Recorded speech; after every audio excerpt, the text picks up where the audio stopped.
Elle avait 7 ans lors du génocide des Tutsis en 1994 au Rwanda. Aujourd'hui, elle revient sur cette tragédie qui a marqué profondément l'histoire de son pays dans un premier long métrage poignant, Ben Imana.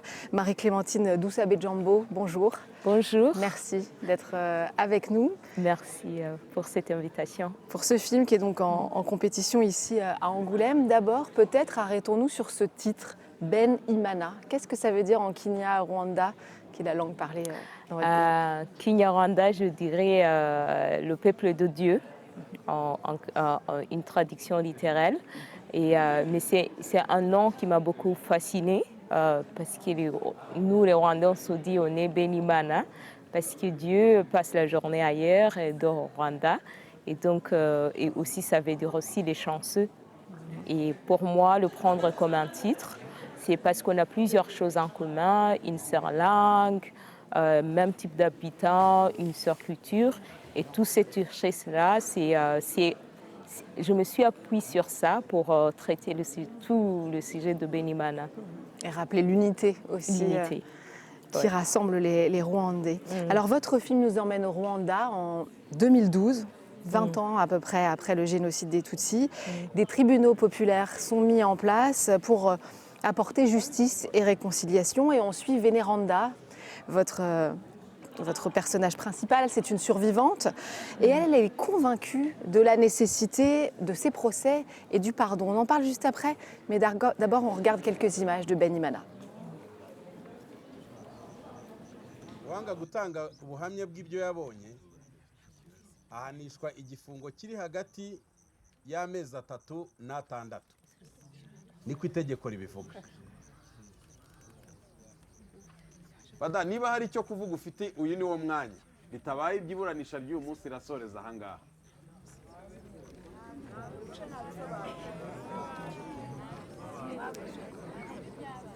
Ndababariye. Nyuma yo gusuzuma idosiye ya Madamu Veneranda Mukarugomwa aregamo Bwana Karangwa Kalisa irebana n'urupfu rw'abavandimwe ba Veneranda, urukiko rufashe icyemezo ko Bwana Karangwa Kalisa arekurwa by'agateganyo.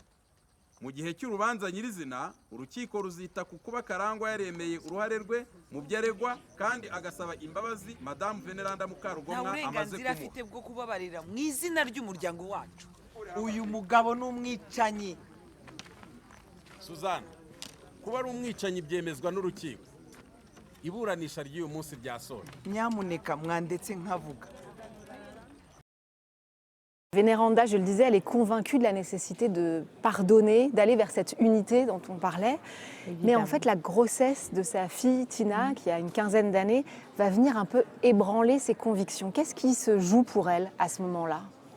À ce moment-là, je pense que c'est un test d'état.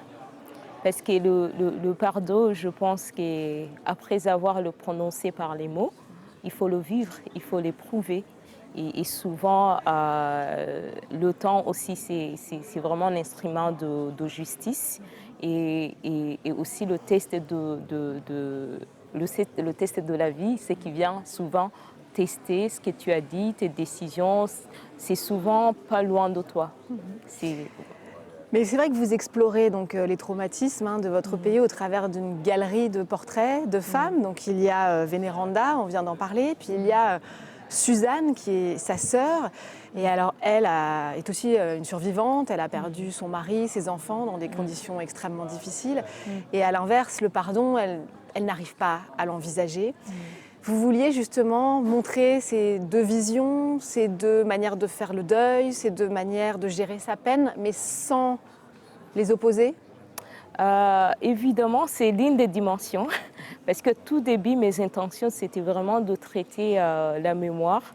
Comment est-ce qu'on réagit quand le passé vient s'inscrire dans le moment présent et comment est-ce qu'on imagine le futur. C'est pour ça qu'on a 3 générations de femmes dans le film. Et aussi, qu'est-ce qu'on fait après un tel événement, quand tout s'effondre. Est-ce qu'on se reconstruit quand on oublie? Est-ce qu'on se reconstruit quand on n'oublie pas? Il y avait tous ces questionnements. Pour moi, en traitant le sujet qui me permettait de prendre une distance, de ne pas juger c'est que les générations d'avant nous ont tenté de faire dans leurs moyens, dans leur compréhension. Il y a eu le génocide des Tutsis, il y a eu les Gacaca. Dans tous ces tribunaux populaires, les tribunaux populaires, dans tous ces moments que le pays a traversé, il y a eu souvent cette manière de raconter et de revivre les événements du génocide. Et donc, comment est-ce qu'on réagit? Est-ce qu'on trouve le responsable? Et qu'est-ce qu'on fait d'irresponsable? C'est quoi la réparation? Tout ça, c'est vraiment construit autour du questionnement, mais un questionnement qui se tourne vers l'avenir. Et sans jugement, ça c'est très fort, je trouve, dans votre film. Il y a deux mots qu'on entend beaucoup, ce sont ceux de vérité et pardon. Et il y a une question qui se pose à tous les personnages, c'est est-ce que savoir la vérité, ça aide à pardonner? Ça c'est une question. Il y a une autre question, à qui est-ce qu'on doit pardonner? Aussi. Et le pardon, ça bénéficie à qui? Parce que faire ce film aussi, c'était un cheminement personnel. Il y a des souffrances dont tu les attends, tes propres souffrances deviennent un peu nulles.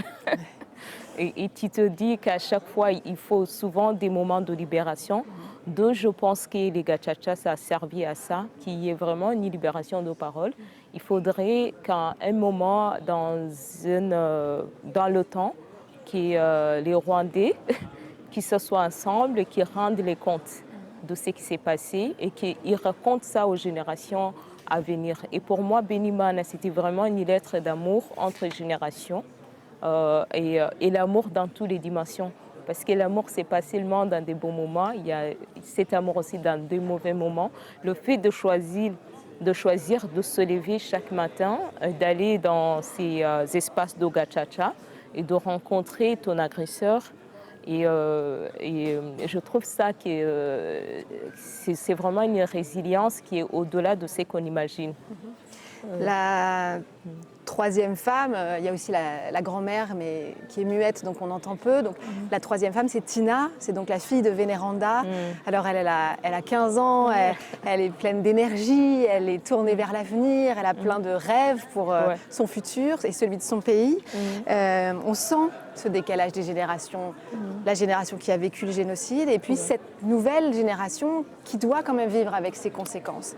Aujourd'hui, au Rwanda, comment est-ce que la jeunesse appréhende et aborde le passé de son pays? Premièrement, moi, je remercie la génération de nos parents à travers tout ce qui a été à réinventer dans l'après-génocide. Il y a eu ce geste, c'est d'abolir les ethnies dans les cartes d'identité. Je pense c'est une identité d'image. Le fait de l'abolir, ça a donné une identité d'être rwandais, d'être tous rwandais, qui est pour moi juste. Parce que si on est dans ce pays où on a une même langue, même culture, il y a, le nom ne te dit pas qui appartient à qui, quelle ethnie et tout. Ça, c'était déjà une plateforme que la génération d'avant nous a créée pour que nous, on choisisse comment est-ce qu'on va mener nos combats d'aujourd'hui et aussi comment est-ce qu'on va interpréter ce qui s'est passé à un autre moment, dans notre terme, parce que c'est déjà un héritage qui est là, mais il appartient à chaque génération de trouver les mots, comment est-ce qu'ils vont raconter ça, parce que toutes les communautés, on existe, c'est parce qu'on se raconte des histoires, on se parle. Déjà, il y a une expression en Kinyarwanda qui dit qu'une famille qui ne parle pas, il meurt. Donc, à chaque fois, à chaque génération, même les générations à venir qui viendra après nous, il faudrait qu'ils trouvent un langage, un moyen de comment est-ce qu'ils vont passer cet héritage à l'autre sans toutefois la détruire.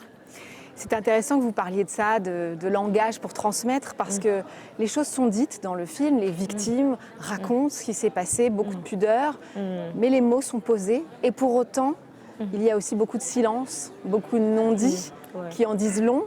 C'était important de laisser de la place dans le film pour ces silences? Oui, c'est évidemment, c'est en silence qui parle pour moi. Et au fil et à mesure, quand je faisais des recherches pendant les 10 ans, j'ai appris que souvent il faut savoir quand et comment on va raconter son malheur. Et c'est souvent, par rapport à des femmes qui ont été violées, c'est souvent une histoire qui est un peu une histoire de honte. Ils portaient ça, leur corps, ils ont été en champ de bataille et tout. Comment est-ce que je vais raconter ça? À qui je vais raconter ça?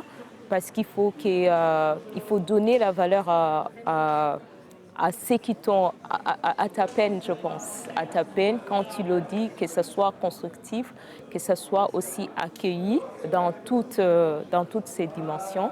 Et ça, c'était important de marquer des moments de silence, parce qu'il y a des choses qui n'ont pas, qu'on n'arrive pas à mettre les mots. Si on impose des mots, il y a un point qui s'opère. Vous avez tourné d'ailleurs avec beaucoup d'acteurs non professionnels, des Rwandais qui, pour certains, ont vécu les atrocités du génocide. Est-ce que c'était aussi difficile pour eux de revisiter ces moments de leur vie? C'était pas facile, mais le fait qu'il y avait, c'est quelque chose qu'on partageait tous et toutes, c'est qui étaient devant, beaucoup de femmes, c'est qui étaient devant la caméra, ce qui était derrière la caméra. Il y avait cette envie de vouloir maintenant raconter notre histoire de notre manière, parce que toutes les dimensions, les petites nuances qui sont dans Benimana, c'est vraiment des choses entre nous les Rwandais qu'on connaît. Et si on a, tout le monde était vraiment au service du film. Et surtout les actrices qui ont donné plus d'eux-mêmes, leurs émotions, leur corps pour porter ces personnages du film de Benimana. Souvent, on a eu des moments qui n'étaient pas faciles, très lourds. Déjà, parmi les actrices, il y a des femmes qui ont traversé, qui ont eu les mêmes expériences, viol et tout ce qui ont assisté au procès Gacaca. Qu'au moment de tournage, avec distance, ils me disaient souvent, je ne savais pas que c'était aussi violent dans les mots à tel point. Donc ça, pour nous, même faire le film, c'était un processus de guérison, un processus de faire la paix, de maintenant mieux comprendre c'était quoi le prix à payer pour participer dans ces gachacha. Parce que quand on le dit, oui, il y a eu des tribunaux populaires et tout, mais on ne se rend pas compte c'était quoi le poids des mots, de ce qui se racontait là-bas. Parce que même avant que le génocide existe dans les actes, il existe dans les mots, dans le langage. Et ramener ça pendant les procès Gacaca, c'était comme si revivre la même chose. Il fallait du courage à toutes personnes qui ont participé pour que vraiment ces Gacaca arrivent à donner certaines réponses, pas toutes les réponses, mais quand même à être un espace où on libère la parole, on dit ce qui est au cœur. Voilà. C'est un film qui est quasiment uniquement au féminin. Il y a, les personnages principaux sont des femmes. Il y a énormément de paroles de femmes qui sont relayées. C'était un choix conscient, c'était une vraie volonté de raconter cette histoire au féminin. Au début, c'était pas, ça n'a jamais été un choix. Mais dans toute histoire de guerre, au final, tu te retrouves avec à la fin, tu te retrouves avec des personnages féminins parce que généralement, dans toute guerre, dans tout génocide, souvent, le corps des femmes est violé et tout. C'est quelqu'un qui est tué, mais en vivant, on dit ça comme ça, ouais. Ou à petit feu. À petit feu. Ouais. Et souvent, quand on a vraiment envie de traiter tout ce qui est émotion, tout ce qui est une âme qui est détruite, on se retrouve souvent avec des personnages féminins. Ouais. C'est vraiment des femmes qui donnent naissance, des femmes qui élèvent. À la fin de la journée, c'est des femmes qui recollent les morceaux. Toutes les sociétés, communautés se reconstruisent, se reproduisent à travers la femme. Et c'était aussi étonnant parce que les productrices aussi sont des femmes. Productrices au Rwanda, au Gabon, on était tous des femmes. Et puis c'est aussi un film, et ça c'est assez remarquable, et il faut le souligner, qui a un financement essentiellement africain, Ouais. avec une équipe de tournage essentiellement africaine, même essentiellement rwandaise. C'est seulement rwandais, sauf le DOP, Mustapha El Kachef, qui est égyptien et dont j'ai connu à travers une amie aussi égyptienne, productrice. Et ouais. Donc le directeur de la photo. Oui. Vous sentez, vous êtes allé même jusqu'au Festival de Cannes avec ce film, vous avez reçu la Caméra d'Or qui récompense le meilleur premier film, toutes sélections confondues. Ouais. Vous êtes ici au Festival d'Angoulême. Est-ce que vous avez la sensation, le sentiment que les choses évoluent pour le cinéma africain qui a longtemps eu des problèmes de financement, des problèmes de visibilité? Est-ce que vous avez l'impression que ça change un peu? Oui, j'ai l'impression que ça change. Et aussi, pour moi, ça a été un soulagement. Comme la production a été aussi spéciale, avec que ce soit côté financier, que ce soit côté technique. Donc, c'était pour nous, voilà, c'est comme un passeport. Bien sûr. C'est comme un passeport d'être reconnu, pas seulement au scène internationale, mais chez soi aussi, que c'est possible qu'on peut financer un film et qu'après ça peut aller aux plateformes qui sont très importantes comme Cannes et aussi gagner des prix importants et que vraiment c'est maintenant le moment pour nos pays, pour le secteur privé de commencer à investir dans un cinéma africain. C'est vraiment une plateforme de visibilité, une plateforme où maintenant on se bat à exister dans le monde digital. Ça, c'est vraiment, ça donne une raison de continuer. le faire, Ouais. de continuer. Et justement, la suite pour vous, vous avez un autre projet de film, vous y Ouais, pensez? évidemment. Oui. Oui. Il faut un deuxième, un troisième, 1000, pourquoi Ouais. pas. Et on va suivre de ça. Ça se passera au Rwanda, vous savez C'est pas. encore secret. C'est encore secret. Ouais. Ben, vous reviendrez nous en parler. Oui. Merci beaucoup Marie-Clémentine Doussabé-Djambo de nous Merci avoir à parlé vous de aussi. Ben Imana.